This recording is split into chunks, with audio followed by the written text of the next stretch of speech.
Le cul de Tal, véritable hégémonie au falafel, est aujourd'hui célébré partout en France, comme la divine pomme de Rosh Hashanah. Mais ce cul providentiel, dont les courbes auraient pu être imaginées par Yahvé lui-même, est longtemps resté la propriété bien gardée des maîtres artisans falafel et Tel Aviv. Refusant de révéler aux yeux du monde leur œuvre diabolique, Tal resta enfermé dans le cachot de Simon Goldenberg-Stein, situé dans la cave de son atelier de falafel.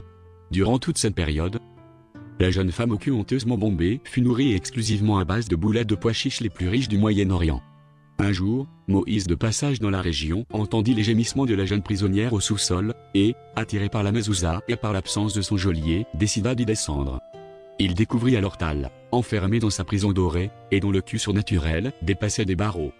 Le prophète lui-même eut une érection salvatrice, et, s'aidant d'un menorah, ouvra la porte de la cellule de notre pauvrette, comme il avait jadis ouvert la mer pour sauver les siens. La jeune femme maintenant libre fut honorée par la grâce de son sauveur, qui aspergea de son nectar d'amour les fesses rebondies de la future chanteuse, lui donnant ainsi l'aspect d'une belle pomme de Rosh Hashanah qui aurait été trempée dans le miel.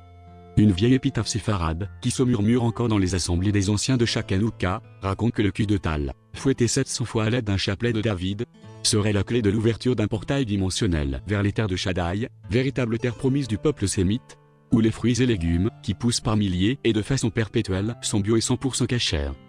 Tal est donc, dans la mythologie rabbinique, peut-être le Messie qu'attendait le peuple hébraïque tout entier, pour fuir une vie de misère, de persécution et de souffrance en direction du Jardin d'Éden.